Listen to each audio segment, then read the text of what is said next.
So the game finished. Nottingham Forest 2, Rob Jones 3. Robbed by Rob.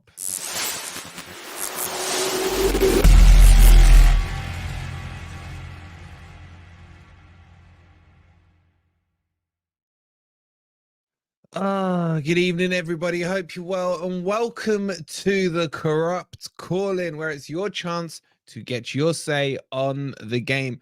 The link's in the chat, so feel free to jump on. You don't need a camera, just need a mic, really, and the ability, well, to talk. Hope you guys are doing well. Make sure that you hit that like button. I am still fuming from that game. Fuming, I say. Fuming. That was corrupt. But come in, talk about that ref if you want. Talk about the Nuno, what you thought of his team, what you thought of the play. Talk about whatever you want to talk about. Get yourselves in. I'll get the link pinned in a second to it.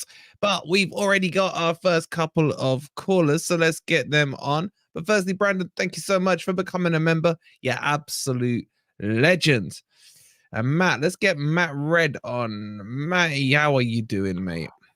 I'm absolutely fuming at that referee today. What a shocking display. Mate, talk to me. First yellow, fair enough. Yellow, Bolly pulled him back, yellow card, fair enough. You have to be 100% sure to give that second yellow card. Yeah. He clearly gets the ball. Yeah. The follow through, he gets stood on. So what? Yes. Then the VAR penalty shot. It's on the line. It's a penalty. It's just on and on, little things, throw-ins not given. It's just foul after foul after foul not given. It was an awful display. And to pull it back to this referee, he came to our ground against Berlin. He had a shocker. Okay, it went for us that time, but he had another shocker. Yeah. Sending off. I don't get how that he is a Premier League manager. Mate, he was also the VAR ref at the Manchester United game at Old Trafford this season. I was going to say that as well. It's just it doesn't negate the fact we was shocking defending today. I've watched the Nuno interview. He's already picked up that you need to get tighter on them. It's a physical game. We need to get right on top of them. We need to show our presence and get those balls. We need to get the ball clear. We need to fight, get out into space and get the ball in our possession. And it's good to see that he's already picked that up straight away. Yeah, I mean, they had the freedom of the penalty box, didn't they, on the crosses? No one was challenging them. He said, didn't he? I caught part of his interview. He said, football is a physical game. You are allowed to touch people, you know? Yeah. And it's just, they weren't. It was just playing like it was COVID, man, social distancing. Yeah, the third goal, I don't know why Niakate was 3 foot away from him. It's the first goal, I don't get how it loops over Turner. It's just the second goal. You need to clear that ball properly. It's very fortunate it's come to Slanky. He's had a worldie that game. He's had 3 shots, 3 goals. I hate him. I hate him. I hate to say it, he had to give him props. He's took his chances. And he's put it away. We've given him those chances. We've given them chances, and he's took them, and it's just a depressing. They were avoidable, weren't they, Matt? They were avoidable. I mean, even the second one, I felt Murillo could have done better with his header clearance. Yeah, it was too high. Yeah, it was just all a bit too soft. It was, and again, it comes down to that red card. We defended all that with 10 men, and it's if we've had that 11th man, it would be a whole different game. We might have not have won. It still might have been the same result, but you just do not know. And the referee has ruined the game because of it. And because we're a lower side team, it probably won't get skipped straight over. But this is a shocking display for refereeing, and it really needs to be called out today. Yeah. What did you think in general, though, putting the refereeing aside, Nuno's first game at Forest? Any positive vibes for you at all? I could see a bit of clear vision of what we're doing now. We can see it's going down the wings, cutting and try and get it. Thank God Wood has found his legs. He actually was moving today. The first thing Nuno must have said to him was, "Stay on side." And he finally stayed on side. He's done a great goal. Morgan Gibbs-White finally has cleared the first man on a corner, and we get a goal from it. It's just these little things with two training matches. He's picked out these things, and I feel like they've got Nuno's already told them what we're doing, and it just seems everything seems to be clicking a little bit better. I think we definitely need Sangari back in the team to just bolster that midfield, have a bit more presence there. But today was a very good performance with a 10-man side. Yeah. And what did you think of what Nuno did at half-time, taking off Mangala and bringing on Callum Hudson-Odoi? It was still 0-0. We weren't losing, but it kind of was very attacking substitute from him. Yes, I think he's being a bit more proactive rather than reactive. He's seeing areas of where we've could attack. The substitutions come on, and very quickly we scored from it. Very early on the second half. Okay, then I don't know if it's what's happened. We've scored and again gone very defensive minded, and it's caused us problems again. And we've made a very easy first goal for them, stupid second goal. But then he's made he was about to make some substitutions. You could see him on the sidelines because I was in the main stand. Yeah, he can tell him with his notebooks, right, this is this. He's telling his coaches, right, we need our players to do this and this. We need Alanga cutting in, going on wide. We need Hudson-Odoi to do this. And Morgan Gibbs-White looked very happy in that position of having a bit more freedom to move his body around and telling people what to do. I know Yates had a meh game.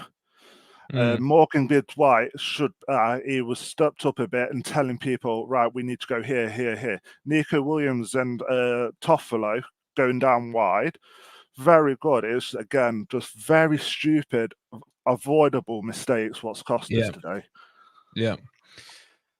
Are we in a relegation fight, Matt? Yeah. Well, technically, it's not in our hands now. If Luton win, they're above us. So technically, I know it doesn't work like that, but technically, it's not in our hands. So we're 100% in a relegation battle. Mate, that's a depressing thought. I didn't think of it like when you start thinking of it with like 5 games to go. But you're right. You're right. Yeah, I know football luckily doesn't work like that. We're only just about going to halfway through the season, but there is a lot of positives today on a very negative game. Yeah, I agree, mate. I agree. Unfortunately, the referees cost it. Are very good looking. I was looking forward to this, looking forward to what Nuno could do. And the referee.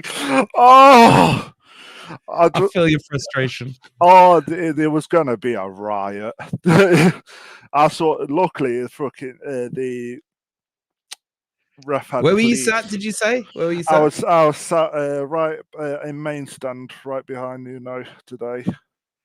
What happened to the ref coming off? Could you hear the reaction? Oh, did you not see the police come on to protect him? He was.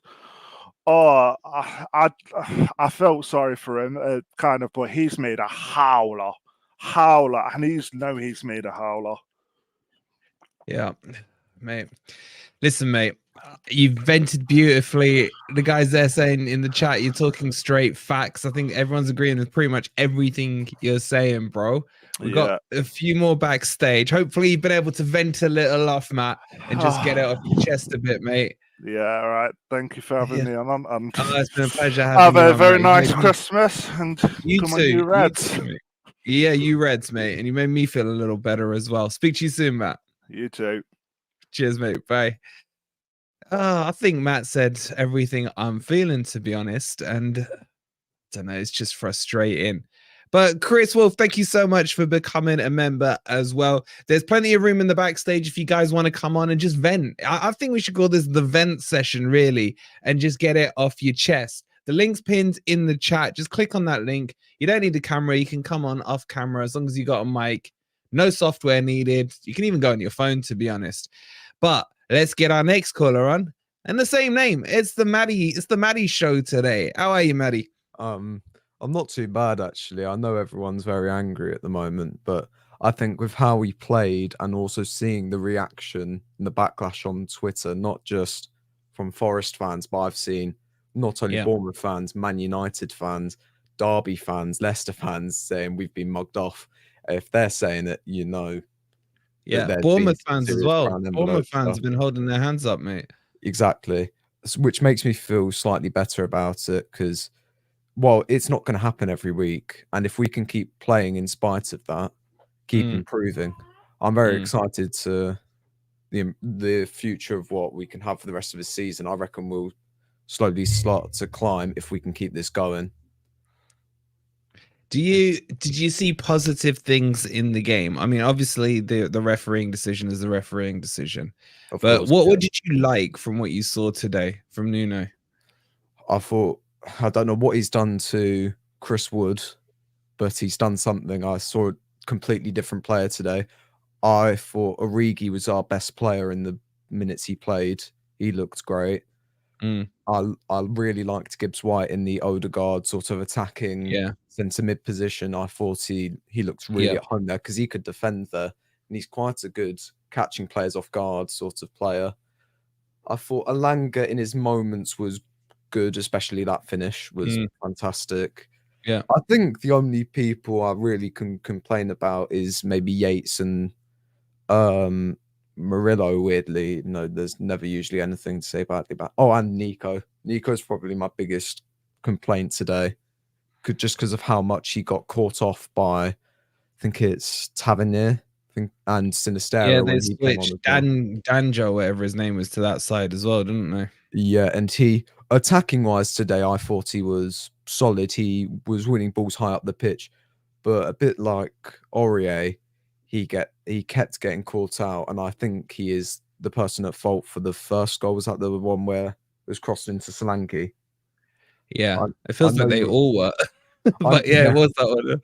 I know you and a lot of other people were blaming Turner, but he was fully outstretched. He couldn't have done anything.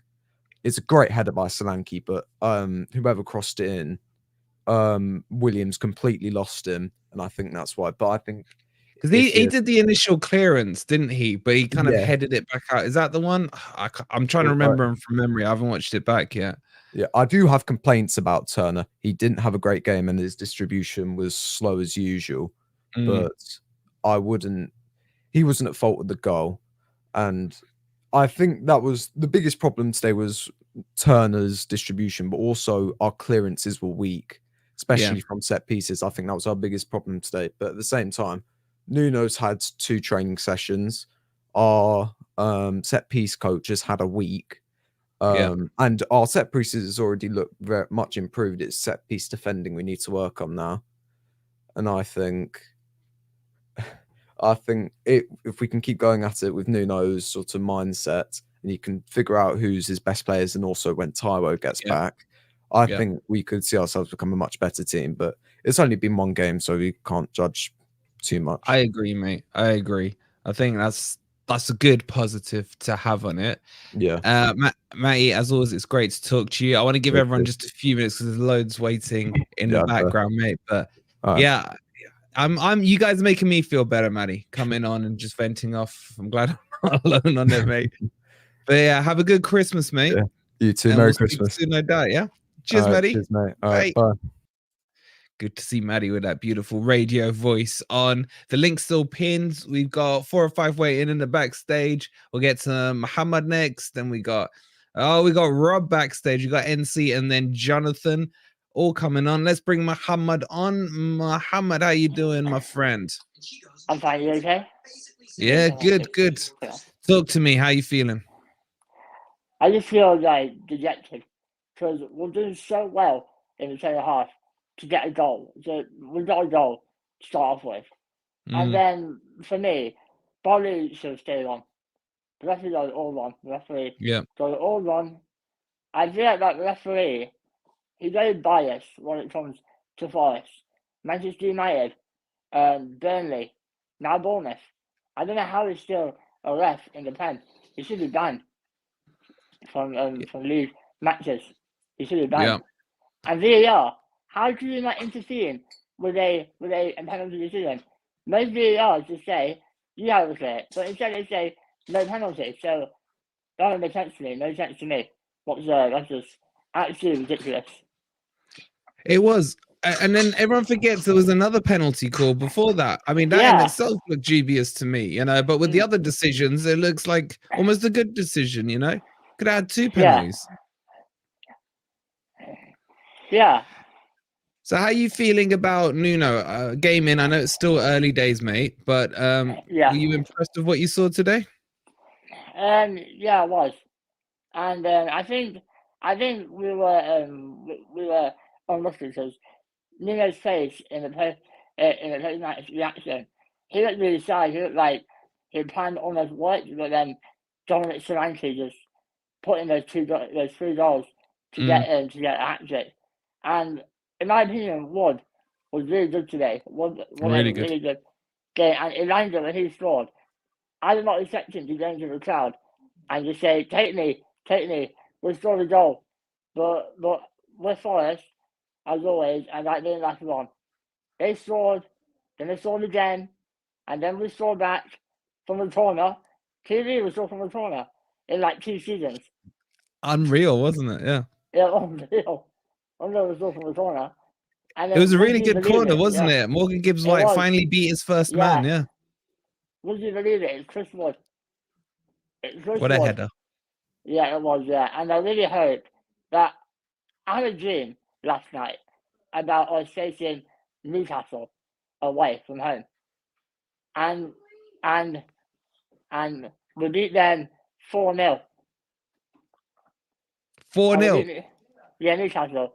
So I'm saying who scored? Newcastle, it was, I forgot, but I think it was Good White, Elanga, I think it was Origi as well. I'm saying Newcastle 0, Forest 4. I think Nuno would get his tactics completely right in that game. Because Nuno wanted to win this game. But bless him, he really wanted to get in like some goal. But some people are saying that Nuno's not good. Nuno should be gone now. But give him a chance because it's just one game and I'm very impressed. Because when most managers come in to the club, it's not a nil. The most fight, but Nuno showed a lot of fight today, and I was impressed. We showed a lot of fight. And the fans seem to take to him quite well as well. I thought he got a really good reception today. Yeah, there you go.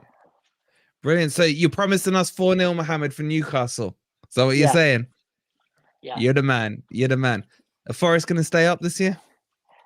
It's hard to tell right now because, I think to be honest, we are going down at this minute.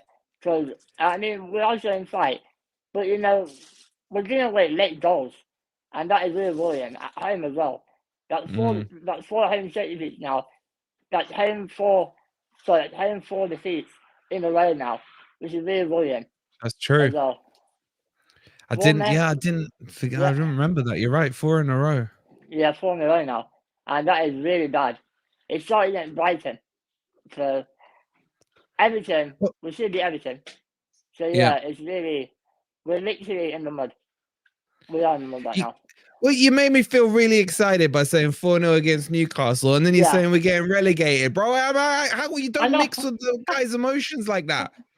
I'm not saying we're relegated. I'm just saying like we are in a relegation battle, and the reason why we're not in the bottom three is because Leeds and Burnley and Sheffield United are worse than us as well. So hopefully against Newcastle and turn it around. And I'm saying we're beating Manchester United 5-0. I will take that. That'll be the best ever. That'll be the best ever. Beat those plastic fans. Exactly. They'll be crying in London, won't they? Yeah, they will be, Cool. Mohammed, you're an absolute legend, bro. It's fantastic to have you on again. You made me happy and sad at the same time, but in a nice way. You're welcome. Have a great evening, bro. I'll catch up with you soon. You. Bye. So we're going to beat Newcastle 4-0, but we might get relegated. Chat, how do you feel about that? That worries me and makes me happy at the same time. All right, let's get the next call in. Please, guys, don't forget to hit that like if you're enjoying the venting that the beautiful callers are all doing. And let's bring on our very own Happy Clapper Rob. He's Nuno in. Hello. He's Nuno in, chat. We've made progress. How are you, mate? I'm all right, thank you. First of all, I just want to say thanks for the sorting out the ticket. I do appreciate that. For what is possibly the worst experience I've ever had at the City Ground. Just all that and nothing to show for it at the end on a day when Luton and Burnley won. It's really the fucking perfect storm. I just hated football so much as I was walking out of the ground, and it was one of those I'm never going again feelings. We all know what I mean, right? I know you're talking about that. It's a regular thing with Forest. It's not the losing, it's the hope. It's the hope. It kills you. 3 points in that game.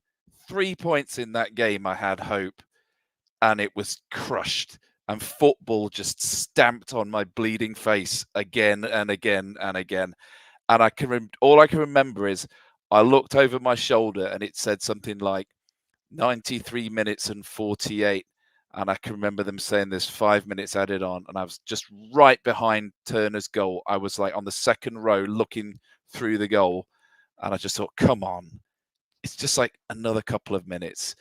And then he got a hand to it as well, and it just should he have saved it, Rob? Should he have saved it? Well, all I can say is I'm glad I'm not a Premier League goalkeeper, because like that I've not had that exact view before where I've been right down, literally standing in the goal. It just comes at you so freaking fast. But I have to say, I didn't feel confident in Turner. He had a bit of a Vlachodimos game, really. I felt like he was just nowhere on the goals. They just seemed to just fly past him, and he's like, shit, what happened? Oh, it's in. And I felt bad for the man. But I think, we cannot beat Bournemouth. We cannot deal with Solanke. In fact, he's becoming the new Vidra. Like, what is his personal goal tally against us, right? I fucking hate that guy. And he doesn't even play for England. Like, why is he not on the fringes of the England setup, right? I really rate that player despite hating him. He just seems to absolutely destroy us, and we've got to play them again in 6 weeks, right? Yeah, it's that mirror fixture, isn't it? It's so annoying. It's just hideous. Yeah. So, I mean, clearly, the Bolly sending off ruined the game. But I have to say, it was like 3 minutes in, and then I saw Bolly do that professional foul, and I just thought, no, mate, you're on a yellow now, and there's 87 minutes to go. And the problem is, you've got to be so tidy after that. Yeah. And, he did cleanly win the ball, and he's not been booked for a foul, but for the follow through, which is something that the referee can do. So saying, okay, he won the ball, etc., etc. I totally agree he won the ball, but the fact is he shouldn't really have been going in quite so wholeheartedly when he's on a yellow. Have you seen it back, Rob? Have you seen it back? I have seen that. I have seen it back. Got stamped on. Yeah, I need to watch the whole thing on Match of the Day because honestly, from the angle I was watching, I didn't get a very good view of anything apart from the Bournemouth goals, which I got like the best ever view of, and I got to really hate them.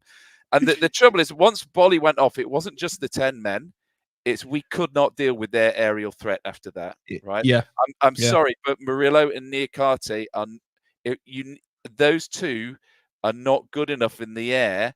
You know, not only Solanke is 6'2", they've brought bloody Kiefer Moore on as well, and I that, hate him as well. I know it, and they basically did what Luton did to us in that last 15 minutes, and it just kept coming in and in the sky, and they were winning all the headers in the air, and so I think the problem is now that Nuno has now got the exact same problems that Cooper had, right? Which is you want to attack, right?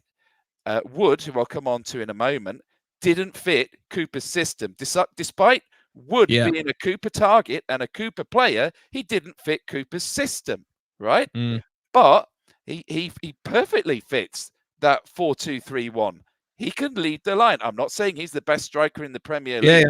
But he's not past it. He is a competent Premier League striker, a goal and an assist today, right?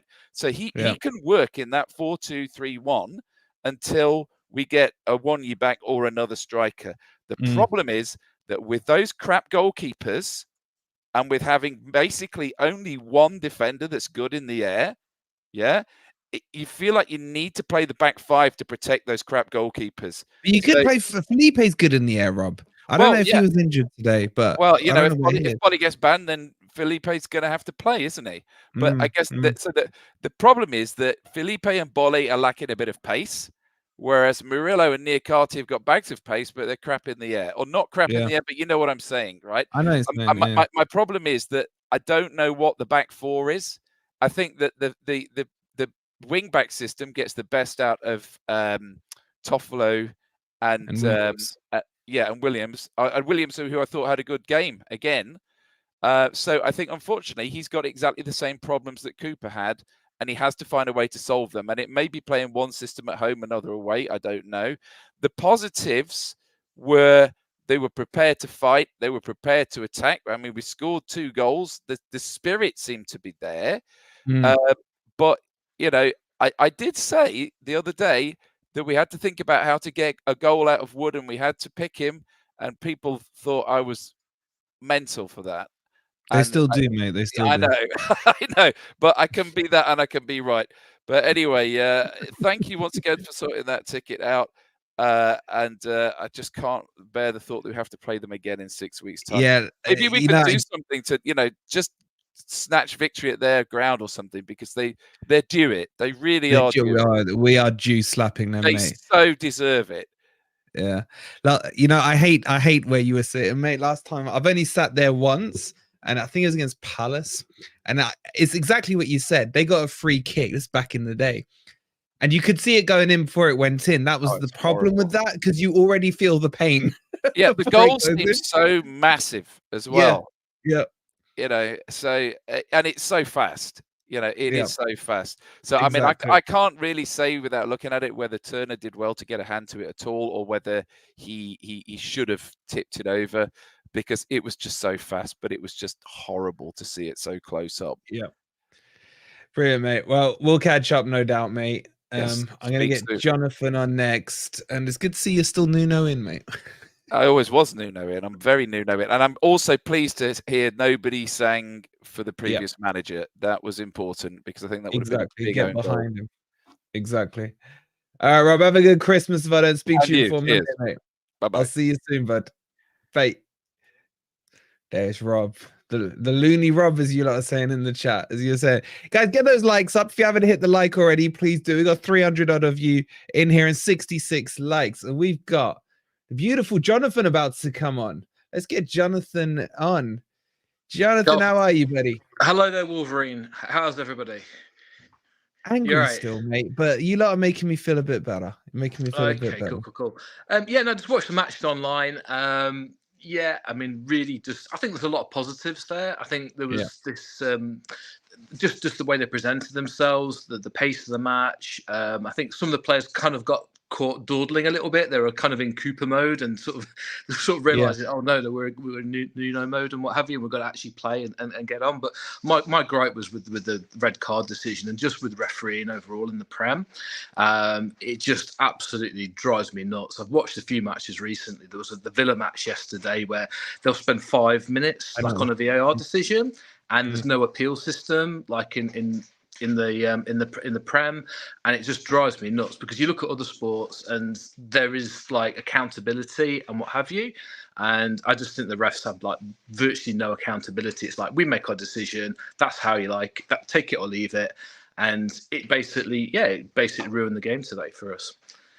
Yeah, it's a good point, mate. What's the accountability? He may get suspended for a week. Oh, look at that. Convenient. It's Christmas on Monday. He'll miss the Boxing Day matches, you know? What do we get out of it?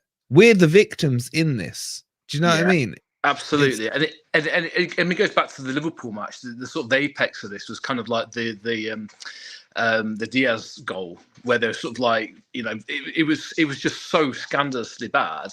And then sort of like getting the lines wrong and all this kind of thing. And that's okay, but you know, everybody else has to be accountable to a certain standard. And it just honestly, that was just too much today. It just I'm still seething about it. I know what you mean, mate. I know what you mean. But did you see? Well, what were your initial thoughts on Nuno ball? I guess is that the phrase we're using now? Something like that. I think the team kind of present themselves as being, you know, they're bright, they're getting the ball forward, they look lively as it were. And I have to apologise to Chris Wood. I mean, honestly, he really surprised me. You know, he looked like he was working to a plan. He'd been given clear instructions, and he was working well with some of the other players. And I mean, you know, it's what we've seen this season and last season. I am genuinely surprised. So I have to take my hat off to him. Really, I've given him a lot of grief on the chat. Yeah. So yeah. So have I. Yeah. It's, you know what really impressed me about Chris Wood today? It wasn't so much that he scored with a header. We know he can do that. But for me, it was the first goal. The way he pressed, won the ball back, and just slipped that nice ball into Alanga. It's something that I've just thought this guy's not got in his locker anymore because we don't see him moving. But today he was kind of leading that line, wasn't he, mate?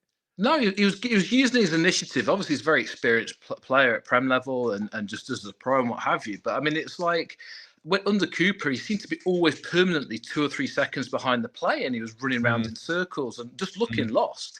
Where he was given clear instructions today: trust your instincts, work to this plan. Maybe I don't know what the instructions were, but it was working, and he was working as part of a forward line, and that's what's been missing so much. There seems to be like no forward line under the previous manager, and that was unforgivable, really. And that's when Cooper really lost me, I think, really, you know, because it is about attacking as well as defending. Yeah, exactly. We got Newcastle and Man U coming up. Are you feeling more or less confident about those games after what you've seen today? Absolutely. Yeah, Man United were filth today, and Newcastle, well, they lost to Luton. So there's hope. Yeah, they got a big injury list, mate. The big injury list. What are you predicting then out of 6 the next 2 games? I would say, I'd go for the 6 points, I think. But based on what I saw today from Man United, they were terrible. I know. I spoke to Twist earlier. He's not happy.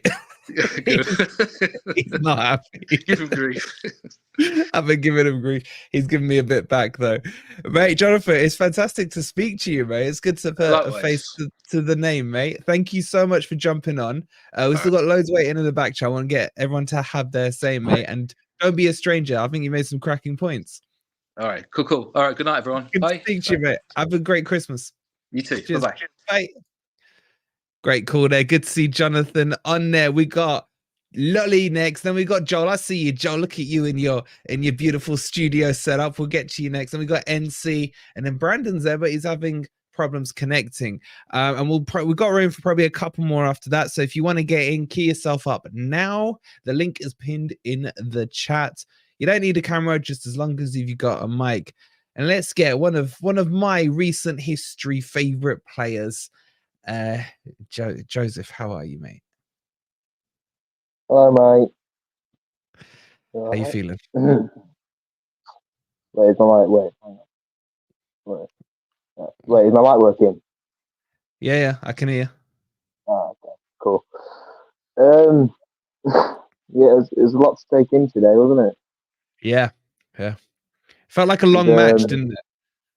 It really did. I think with the recent whole half added times that they're adding recently in the Premier League, it's starting to become a bit much. But obviously, what everyone would like to talk about is talk about the absolute joke referee that was Robert Jones. Like I saw, Crypto posted. Apparently, he's a Derby fan. It's on Wikipedia, so it could have been. There's a lot of trolling on that, I will say, because I think there's been a lot of references edited within there. But I'm happy to go with it. I'm not gonna resist it. It is on Wikipedia. I did have a little. Could be. I don't know. If it's on Wikipedia, it must be true, mate. Let's go with that. I wouldn't put it past him, but in terms of the players, obviously ruining all the match fixing referee and whatnot, I think it was good today. I think Nuno made some good first impressions to the fans on the ground. I think he made some smart changes, which I hate to keep on referring to Cooper, but he did. He made some changes which Cooper wouldn't make. He played a formation which Cooper probably wouldn't play. He probably would have played 5 back today. He would have gone very negative, tried to get one sector, but I'm not too bothered about the. We've lost. He's had a couple of days in. Yeah, like you said, a couple of training sessions, and there's obviously a lot of room for improvement. I think the room for improvement definitely starts with having Sangare back in, because we got overrun in the midfield a little bit today. I think having obviously the sending off was a joke, but the possession that we had wasn't very bright. And I'd like to see that improving at Bournemouth, especially Bournemouth. But I think Murillo, especially, I think there's a lot to be said about Murillo. He was an outfield player early on in his career, in his youth career, and he played in midfield or on the wings or something. I don't know, but he wasn't always a centre half, and I think that it could be changed. It could be changing. I think he could be a number 6. I think we should be trying to get more experienced players. And Felipe last season, he was never afraid to shy away from a header. And Murillo just looks like, I can't miss the ball. I've got to get my head to it. So he just kind of touches it with it. He doesn't look like he's confident at all, and he does make a lot of mistakes. He looks very shaky. He looks a bit nervous. So you would put him in the 6, mate. I mean, shout out to Dino. Dino's the instigator of the CDM Murillo thing. A few laughed at him, but I think a lot are starting to think about it, aren't they?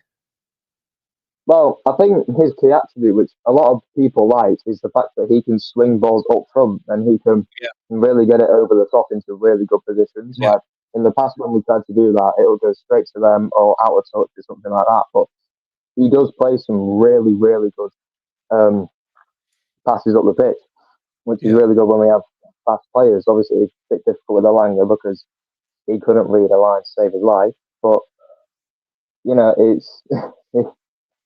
could work. It could work. And until Sangare comes back, I think we could try and play that. But I think in terms of the long balls, I think we finally had to kind of play with Wood, if you know what I mean. Because I think trying to link up with Wood, you wouldn't believe it, but it seems a lot better than trying to just pump the ball up to him and get him to touch it down and be physical.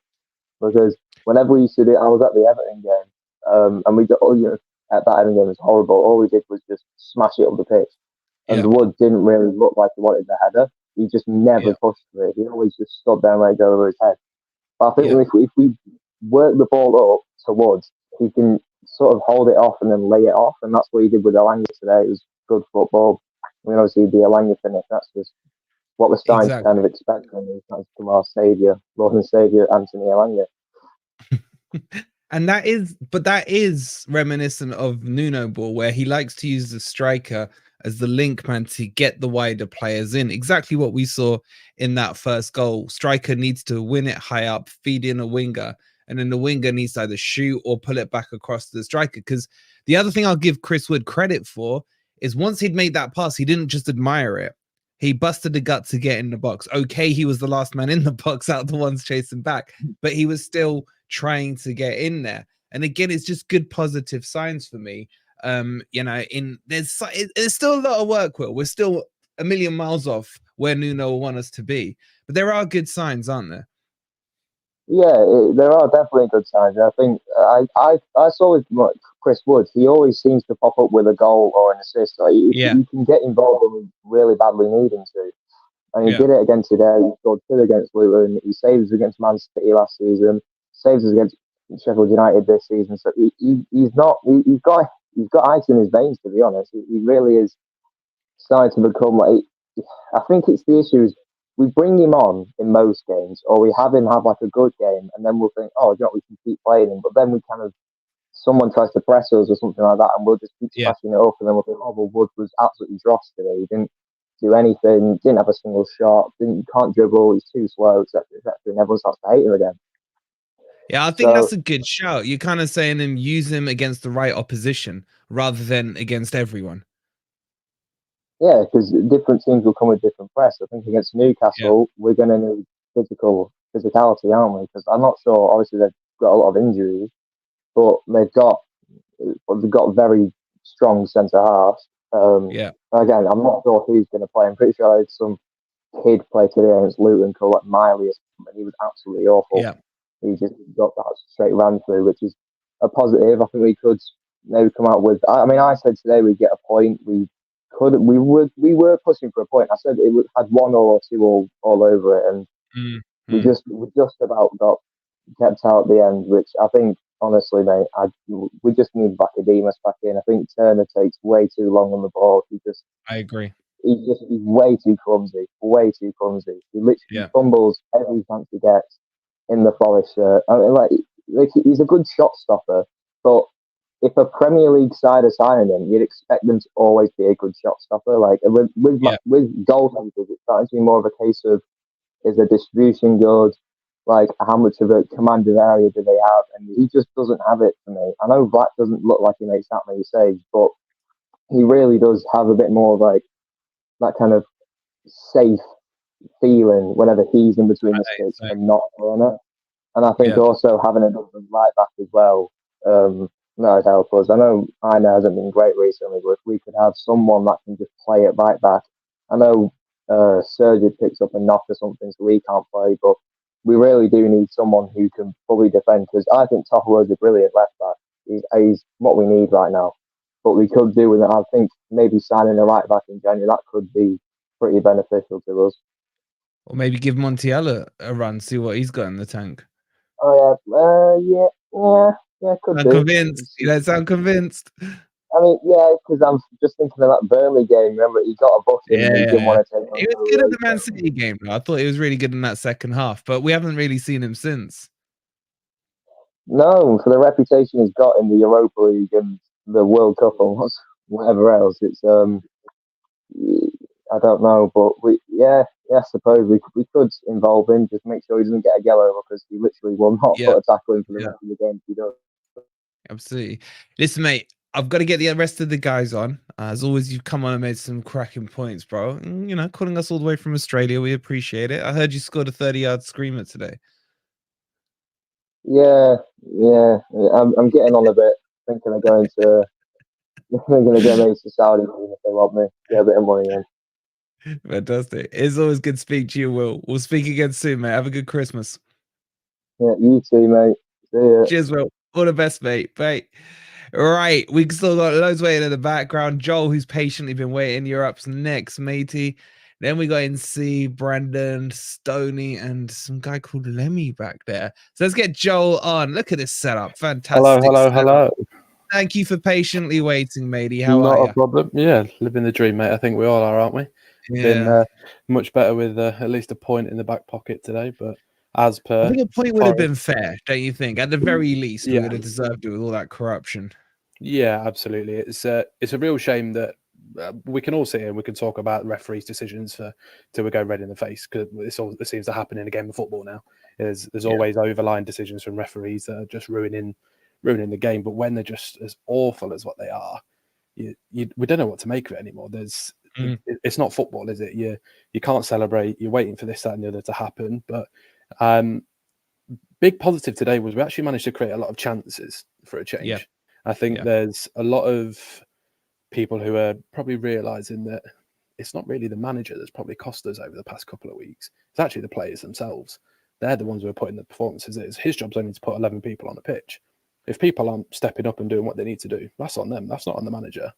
But at the same time, we've had 20 minutes of where we're going to be going into the future. Hopefully, it's going to be positive. A lot of good players putting in performances today, and some not putting in some good performances is probably the best way to say it. But yeah, I think there's a few frauds that are sat in this team at the minute that I don't think get called out for it. I think they're slowly the team starting to realise that they're not all they're made out to be, I think is the best way to put it. Are you thinking about, mate? Do you want to share or?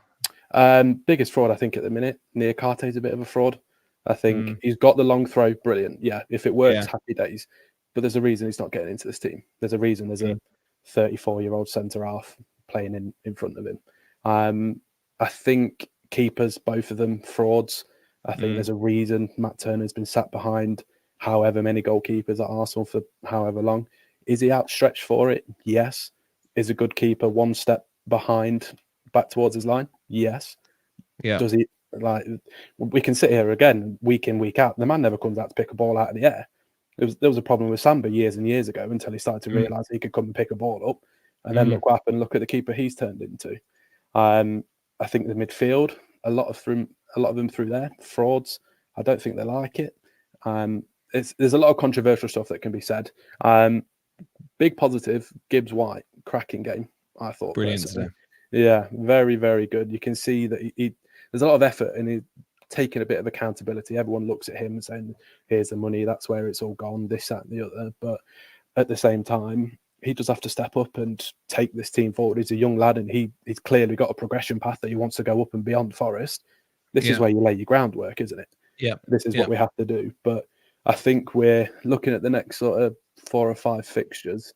I think it's going to be very, very tough. I think it's going to be a few dark days. Are you worried? Yeah. I don't think any of us can sit here and say we can go there on Tuesday and get something, regardless of the team that they're going to put out against us.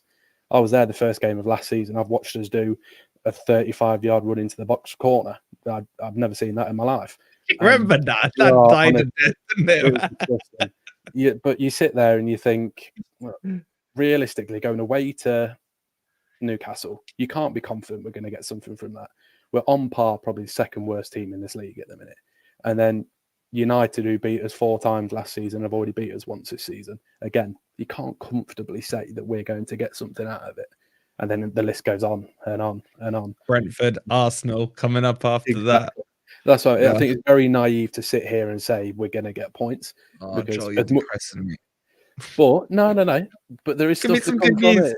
The good news is we've got people who are stepping up and we're making chances. That's the biggest part of what we've learned today. Is there's people in this team that can actually create chances, albeit of the performance that go on behind us. Defensively, poor. Attacking, a lot of good options are coming there. You've got Alanga starting to come a little bit more central, which is what we needed. He's been told for the past 4 or 5 months to sit out on the touchline and then try work his way in. But the chances he's had coming through the middle today, obviously from the goal as well, great from Wood. That's the sort of player that we need up there. We don't need a 20 goal a season just out of the striker because we've got wingers who can chip in and do their bit at the same time. So if we can amalgamate those 3 together, then happy days. And then you've got how on earth we've managed to score from a set piece, I do not know. But if we can continue to do something like that, we cleared the first man. Days. We cleared the first man. That's right. How long have we sat here and we said we need to beat the first man for a change? Mate, we've got 100% conversion ratio at the moment. This is what I was saying, is when players like Gibbs White, he was playing with confidence today, and you could tell that. So I don't know if he's been given a bit of lease of new life, being allowed to actually play his position again. Going through the middle, which is what we've all screaming that's where he wants to be. We don't want to see him out wide, albeit that if he'd have scored that volley against Palace from being out there, then happy days. But that's where he's best. That's where he best impacted. I agree. the more and more that we can get him the ball in there, regardless of the two who it is that's going to be playing behind him, we will create chances. There's enough that's going to be able to come from out wide so he can play through. And then all we have to do is who's on the edge of the box, who's there to think to put it in the back of the net. But it was just a shame that we only got to see 20 minutes of where we're going to go going forward. Because, again, Origi really didn't really look that bad. He had a couple of good touches, got in behind once. So, yeah, I think there is a light, albeit distant. But I think there's enough people in here and hopefully people in the background that can make the right decisions to put the club first instead of the players and see we want to be a Premier League team next season, which is where we have to be. 100%. And it's like I think you've kind of summarized the game in a really objectively balanced view, because there were poor performances, there were good performances, there was BS with the ref, like 2 pens, red card, etc. And but it's still early days, isn't it? Nuno's only had 2 training sessions. Exactly. So he's already identified the problems. We've got to start meeting players on these crosses, mate. It's been an Achilles heel. It's disgusting. It really, really is. You've got Richarlison in between 3 centre-halves, managing to get himself free, getting a header. That today, on 2 of them, I've never seen defending like it. I attempt to play football on a Sunday morning, and we can even defend better than that sometimes, I'd say. It's honestly, it's shambolic. Ball goes up 20 yards in the air. Everyone sat there looking around saying, well, what do I do? Is it my job? Get rid of the fucker. Do your job. Exactly. It's not hard. You taught to just get clear. It's not. I don't understand why it is that we have to try and play out. We have to try and make it look good. The defending is awful. You're having players just getting in between centre halves and not being challenged. The third one for Solanke, he's got no man within 2 yards of him. You could draw a circle around him with a compass and there's no one near him. Exactly. And then social distancing, mate. Exactly. That's where we seem to be. And I think he said it very well in his interview after the game where he said, look, we just can't defend like that. And we know that we can't. One point that was very good that I thought that he made was VAR can only have a look at red cards as just a straight red.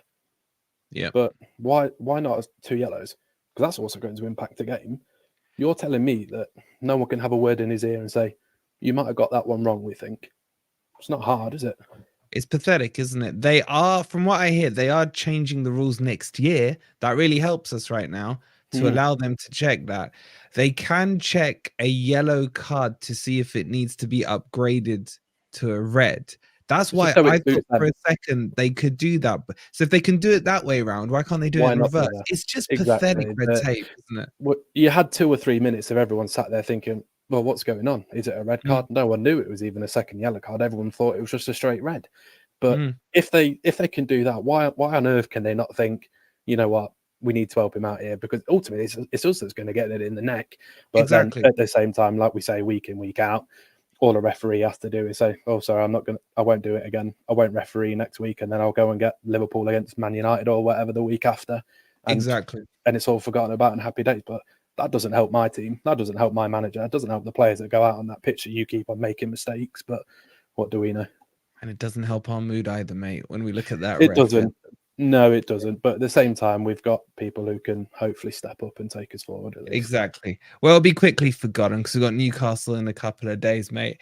Listen, mate, it's been a pleasure having you on. I think you've been really, really good with kind of articulating the points you've put across, Joel.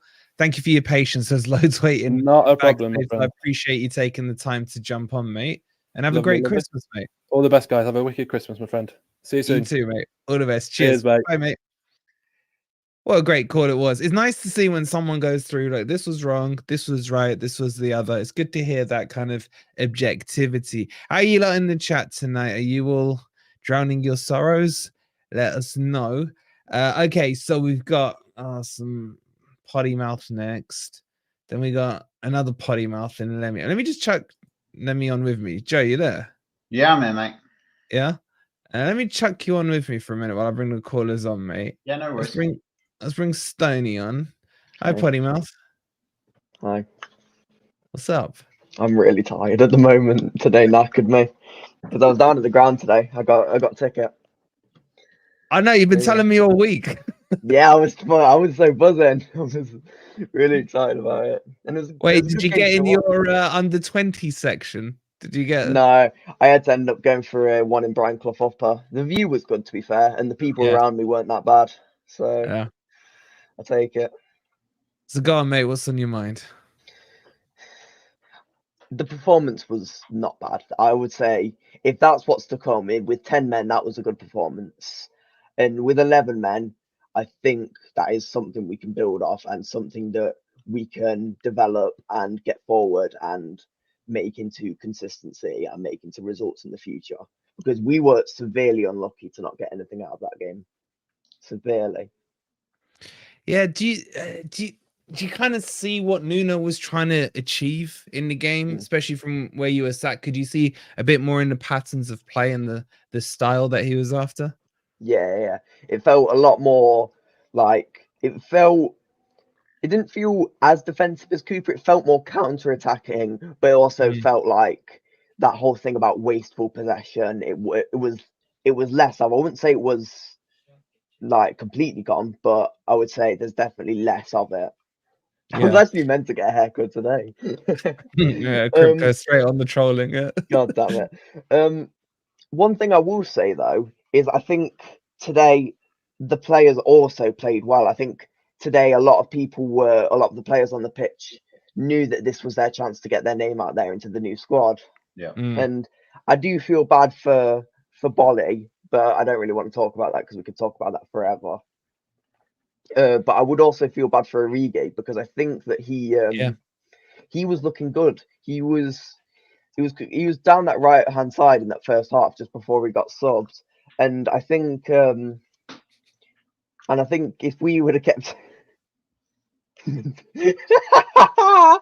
God damn it, I think if he would have stayed on the pitch, I think we would have had a lot more like attack going forward. And I think also him bringing Callum Hudson-Odoi on was a massive development because if this was Cooper, he probably would have brought on like another defender and tried to low block it till the end of the game and hold on. But I think with this one, he brought on Danilo, Callum Hudson-Odoi, and Aina. Those are 3 substitutes that could be considered quite like good going forwards. Yeah, Joe, do you agree with what Stoney's saying there?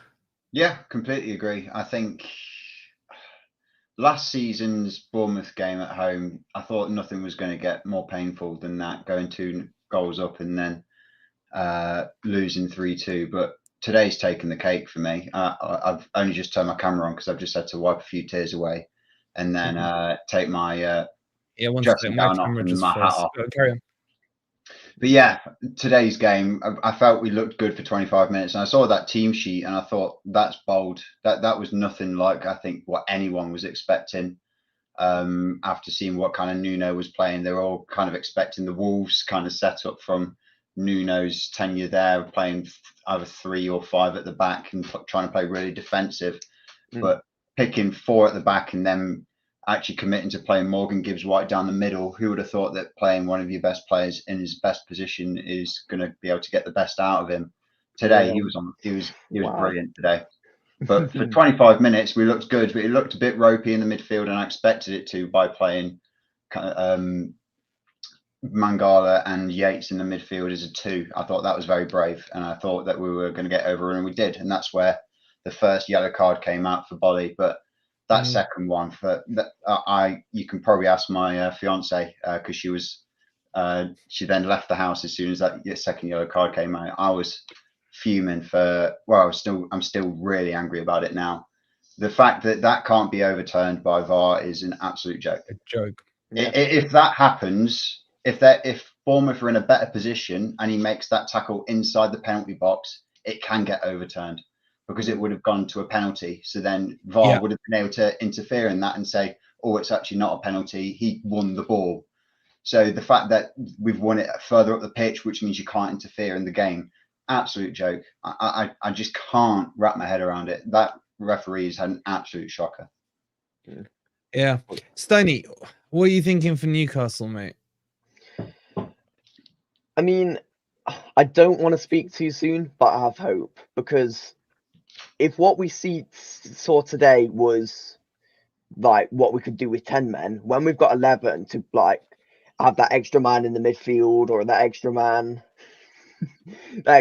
on the pitch just breaking up the play, it will help us tenfold, because that did not help us in the midfield today. Having to have the midfield bossed by Morgan Gibbs-White and Yatesy, it wasn't the greatest. But to be fair, I think Yatesy had a good game.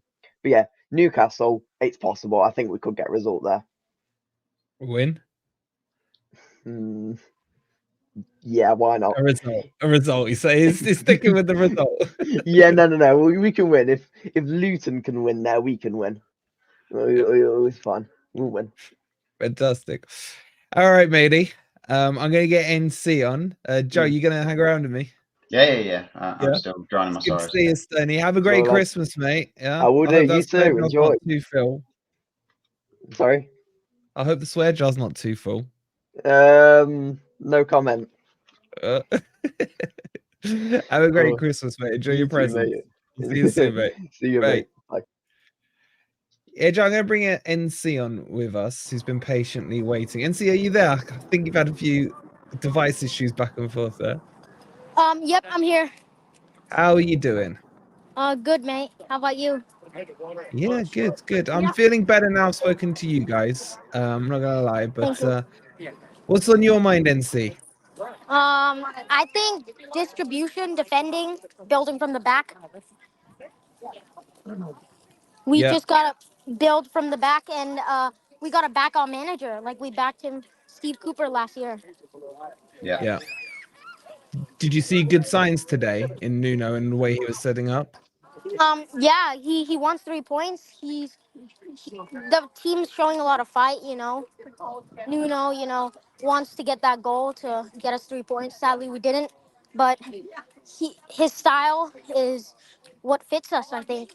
Yeah, I agree. Yeah. I think that was clearly shown at half time, drawing 0-0 and being 10 men versus 12 or 15, I suppose to say, to then take off a central midfielder and bring on Callum Hudson-Odoi. That really showed that Nuno was trying to chase 3 points rather than hold on to one, which is what we've been seeing for the past 2 years. Absolutely. Who was your man of the match, NC, today? Who impressed you the most? I think Morgan Gibbs-White and Chris Wood.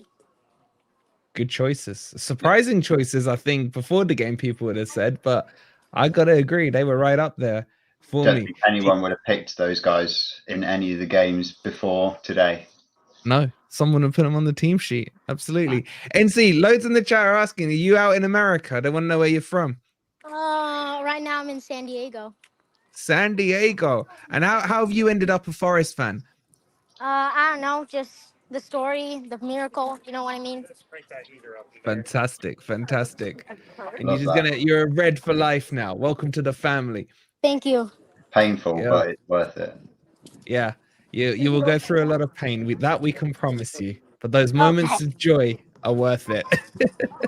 Yeah, that's fair. Yeah. NC, it's been an absolute pleasure having you on. You keep following the Reds from America. And thank you so much for taking the time to jump on. Thank you. All the best. Have a good day. Bye. And you, thank you. Jojo, and then there was two. I want to get your thoughts on it. Brandon, I can't get you on because it says you got no devices connected, bro. Andrew with the £2, thank you so much. I like Nuno already. He has something about him. He really does. What were your thoughts on the general setup today? I know you mentioned about the back four and things. It caught me by surprise. I thought it was going to be a 3-4-3 all day. I was shocked. I think it was more. I went through a lot of phases in that team selection because I think probably like you and a lot of the other guys on this stream, they probably saw the leaked team sheet that was kind of going around and was out on Twitter.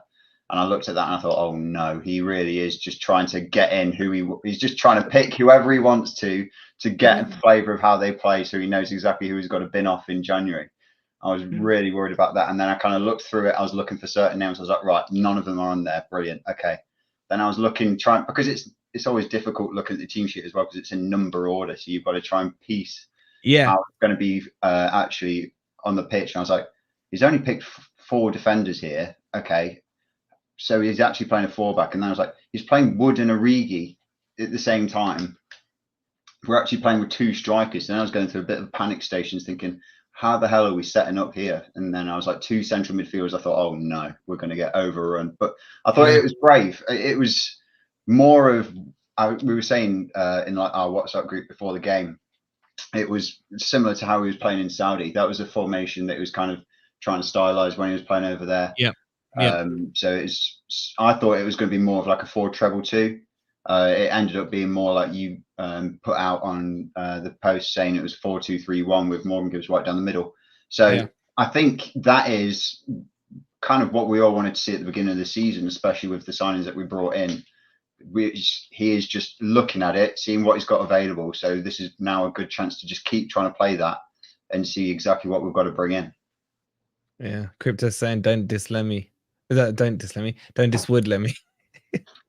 I wasn't dissing Wood. I think I was just more surprised to see 2 strikers on the pitch at the same time. I can't remember the last time I've seen that at Forest. I don't even think we saw that in our championship season, playing Surridge next to Keenan Davis a couple of times. Keenan Davis and Surridge on the pitch at the same time. Yeah, usually one or the other. I think, mate, what's interesting about that is that a lot of the Geordies have said to me that if you want to get the best out Wood, don't play him as a lone striker, play him as a 2, they've said. And I kind of am a bit disappointed, obviously not just in the red card scenario, but I did quite like the look of Origi. He had a few sloppy first touches. Yeah. But he had a little bit about him. I don't know if this new manager thing, it does help some players to potentially come through. Do you think Origi may be the benefactor of this?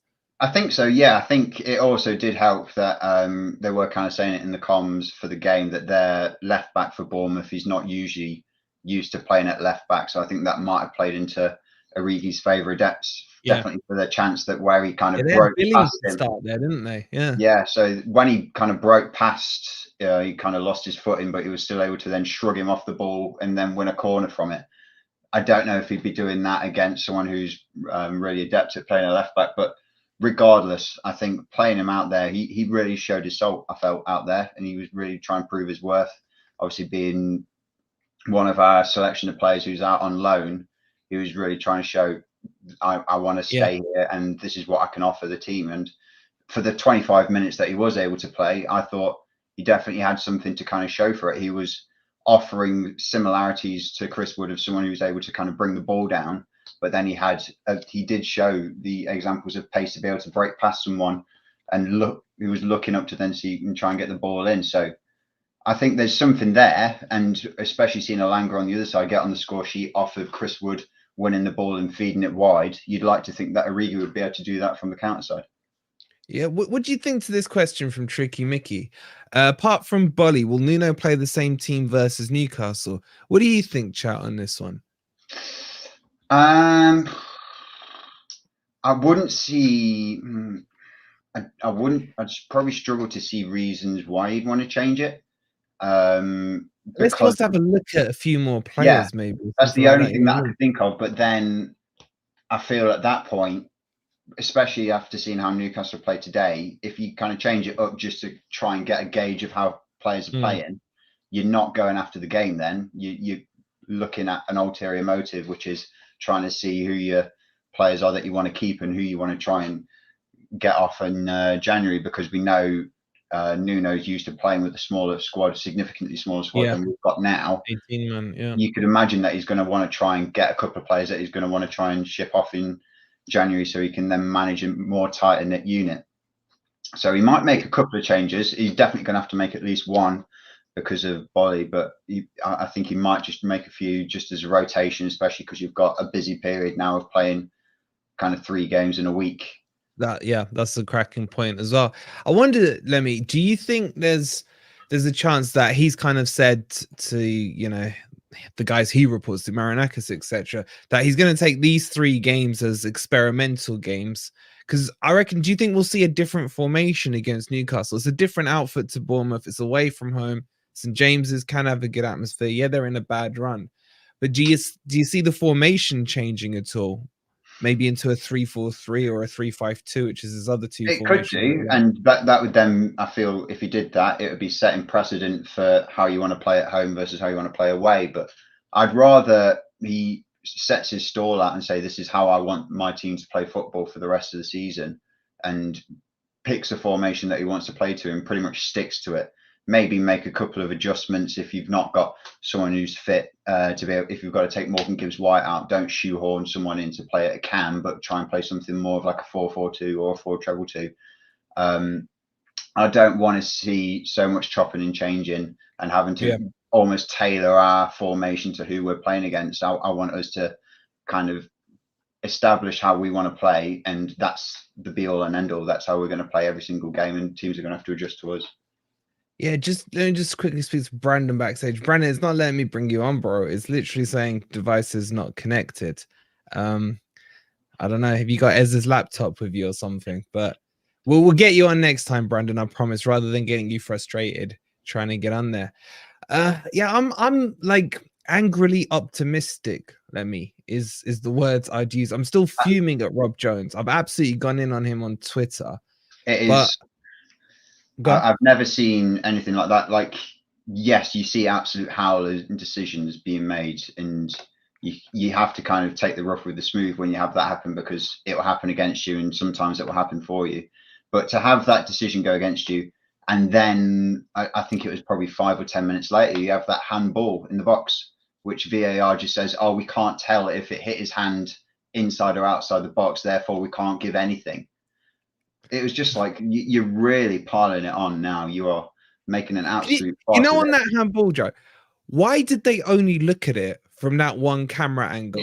That's the killer for me, because they were saying, oh, we can't decide if his arm was inside or outside the box. We'll take an angle from the Trent end then.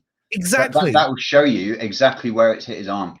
All you have to do is zoom in. You don't need... You've got that image there that clearly shows it's hit his arm and he's extended it out from his body. Handball. All you have to do then is get a zoomed in pixelated version. You don't really need to know if it's hit his arm. You just need to know where his arm is in relation to the edge of the penalty box. That's it. Exactly. The fact that they couldn't consult anything else. But you look at the foul from Willy Bolly. We had about 5 different camera angles showing that he's kicked the ball first. How do we not have those for that? I can't get it. Even when you see, like, we know it's there. We've seen the behind the Trent end cameras that you're talking about when they're showing goals from the different angle. They have access to all these cameras. I remember them trying to find 600 cameras that they wanted to when they were trying to figure out if it was Newcastle against Arsenal, wasn't it? Did the ball cross the line or not? Yep. Even then they couldn't do it. And it's just like, there was no one's brought this up. Why wasn't the camera spun around to the Trent end? And that will show you clearly if he's in or out. It's absolutely appalling VAR use for me, mate.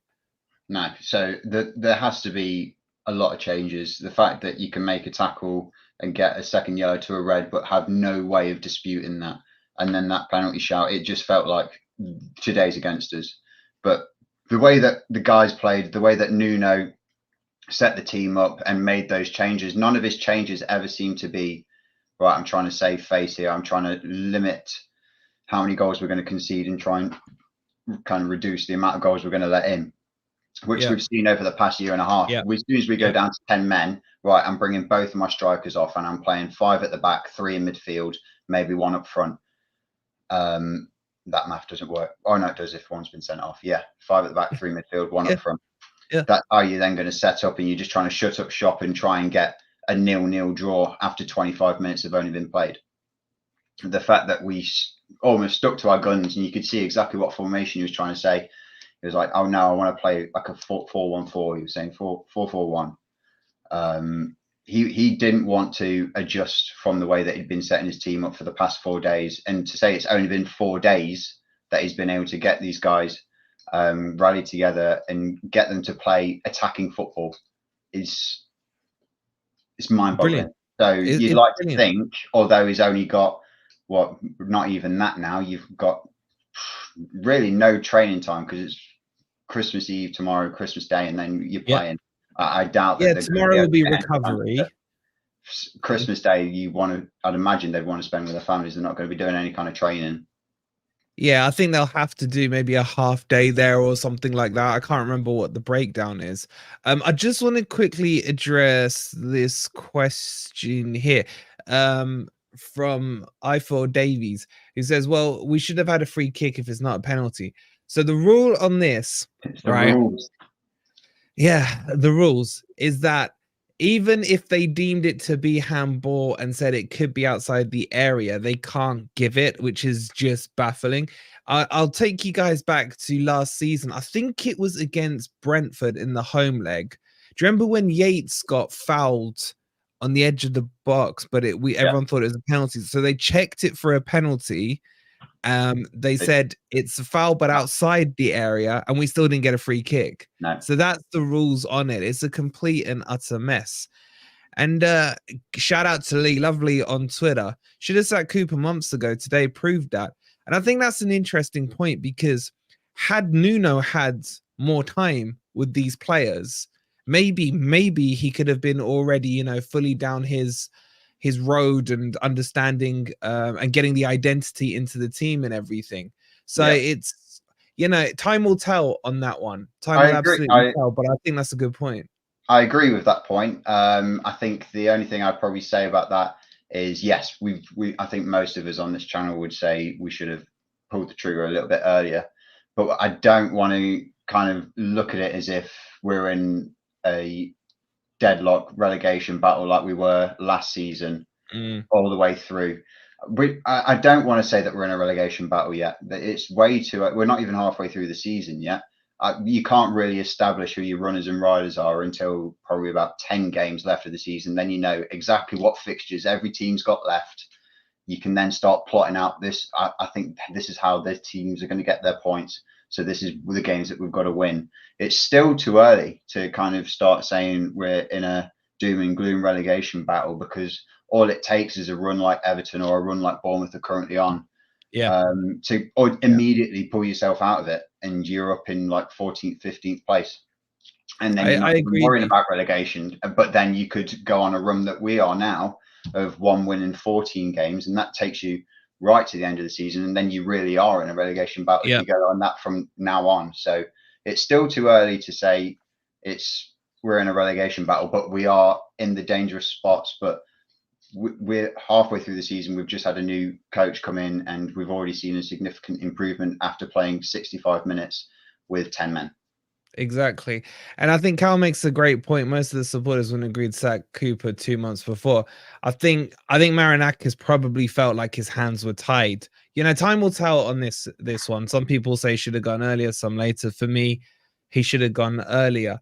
But Lemmy, I think we'll wrap it up there, bro. I think we've had some cracking calls on tonight.